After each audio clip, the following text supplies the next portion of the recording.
This is Diana Sullivan in Austin, Texas. You can knit a beautiful, incredibly fast Afghan with this yarn.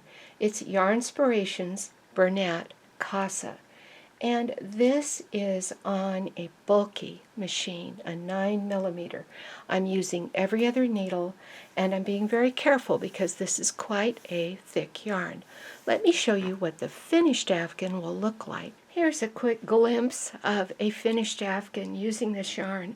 I only used 3 balls. If you want a bigger Afghan, use 4 balls, and you might even want to add a side edging. But this went really fast, and it is quite big. It is about 33 inches wide and about 63 inches long. You'll note that this is a self-striping yarn, and not only does the yarn change colors, but it changes textures. So it's a lot of fun to work with. I threaded my machine a little differently. Instead of going into the tension wheel, I just looped the yarn between the 2 take-up springs. And then I did use a take-up spring, so that's how I'm threaded. Because I did not go through the tension wheel, I have to pull up slightly on the yarn at the beginning of each row. My rightmost needle is needle number 56.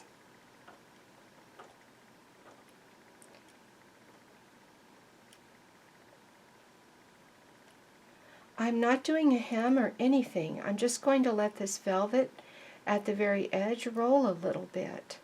I did steam my Afghan lightly, but after steaming I thought, why did I bother? It hardly even needs it.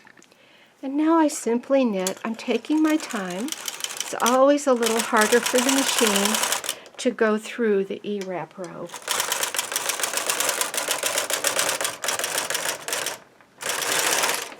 As soon as the first row is done, I'm going to add some weight.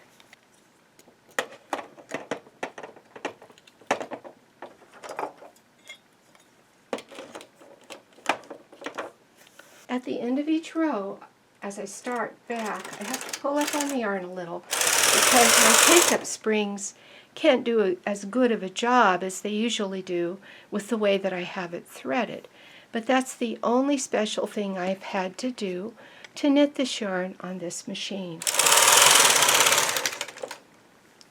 You'll realize in a hurry if your E-wrap was tight that the first row is too difficult. So be very careful not to make that E-wrap too tight.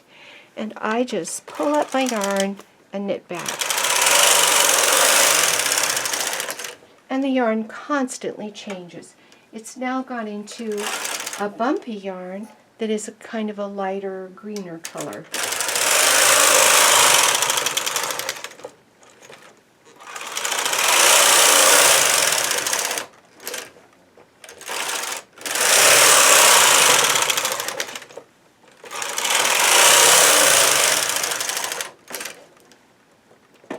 And I just make sure my comb drops and I knit away. I'm going to knit a while and then show you how this looks. After a little while, I think it's more fun to bring the Afghan to the outside so I can see it and also put weights on it. Now, I'm going to put my weights up here, and I'm going to use a timer, and we're going to see how much this grows in just 1 minute. And that's even with me having to stop at the ends and pull up gently. Itty bitty kitchen timer, and start.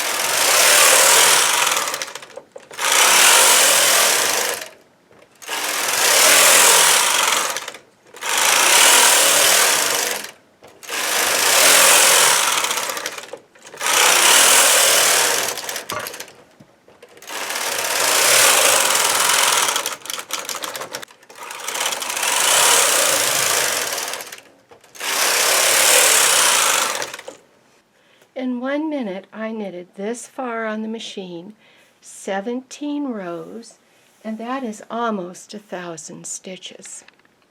Anyway, keeping on going. Don't ever force your machine. My machine lifts this very easily, but if you're going to play around with a heavy yarn like this, try one ball and just be super gentle. You really don't want to bend the needle or ever force the machine. Each machine seems to have its own personality about what yarns it will knit, how hard it is to push. And if you've gotten to know your machine and you know your basics, then you'll know whether the machine is doing well with the yarn or if it isn't.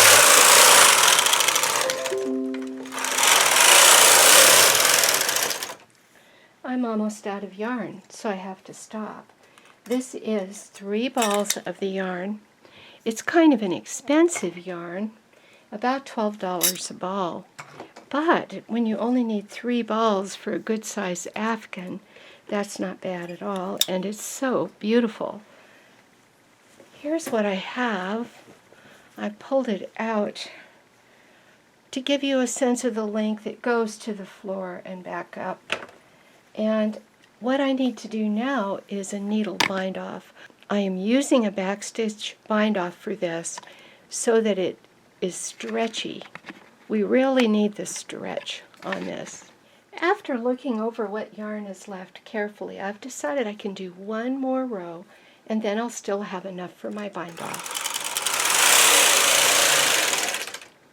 My rule of thumb, for safety's sake, is to have 3 times the width of the knitting. So there's 2 and there's 3. I have a little more than 3 times the width of the knitting.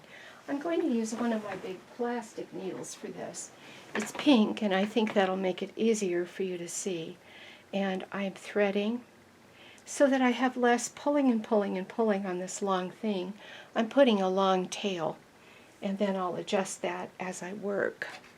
I will have weights all across, and I will pull my needles out using something long like a garter bar or a comb and taking them out a little bit at a time. I'll show you just how I do that. So the weights are essential. This keeps everybody in a hook. We don't want any stitches getting away. And then I need something long to pull them out with. This is a garter bar, and it's pretty long. It just saves me time. So I'm bringing them out less than a ½ inch, then moving over, bringing out the next group less than a ½ inch, and then working back just a little at a time, because I want the stitches to hang from the very tips of the needles. Now the needles are fully extended and the stitches are hanging from the tips. Let's zoom in on where I'm working on the left end of the bed. I am simply going to go in the second stitch and push from front to back, and then come back out the first stitch and pull the yarn through, which takes some pulling. You have to be gentle with this chenille. You could damage it if you really yanked on it, so I don't yank.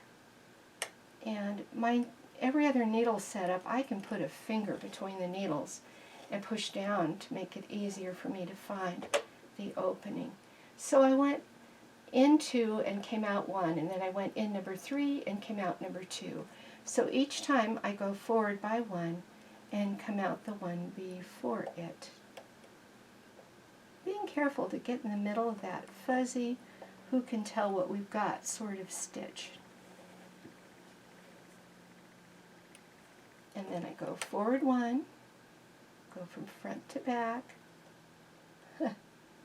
come now, there we go, and come from back to front in the previous stitch.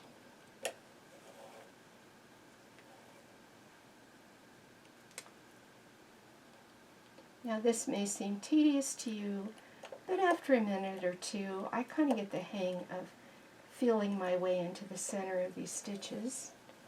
And there aren't that many stitches to do.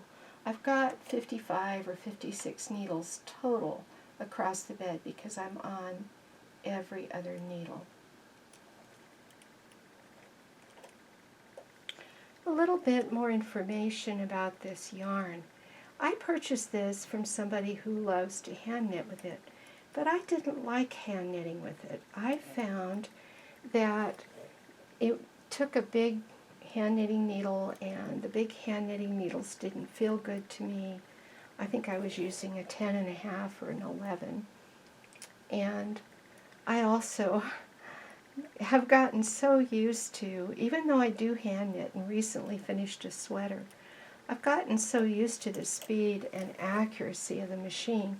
So I set it aside thinking, well, I'll think about what I want to do with this yarn. Well, a friend suggested to me that it would probably go through my bulky on every other needle, and it does go through beautifully. Now, when I made the first blanket, I was really nervous about sewing it up with this velvety stuff. This section of the yarn is rather like Bernat velvet, and when you're working with chenille, pulling it through over and over like this, you can easily pull all the fur off. And I haven't had that problem. I am beyond the halfway point, and I'm not even getting little bits of fuzz flying up. This is a fairly sturdy yarn, which is a good thing to know if you're going to give this to somebody. It's also thick and warm. Sewing with it is a little bit like trying to sew with a caterpillar. You can't see anything. I just make sure I'm truly in that stitch and make sure I'm really in that stitch and pull it on through. If there are mistakes in this sew-off, nobody will know. I won't even know. I found that you don't have to be extremely loose when you sew this off. I found that it actually is loose enough just because the needles spacing is making the stitches a good length. So pretty soon I'll have this done, and I'll show you how I finish it. Here I am taking the last couple of stitches.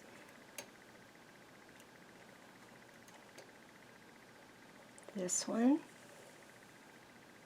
and this one.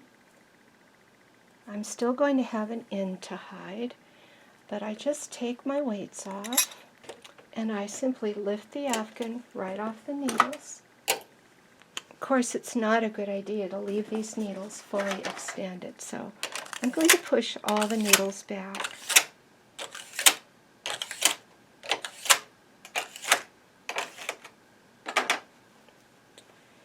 And I look at my beautiful blanket. On the purl side, it has almost a woven look, and on the knit side, a completely different look. But I think very pretty. So there's the knit side, and there is the purl side. Great fun. Nice big blanket.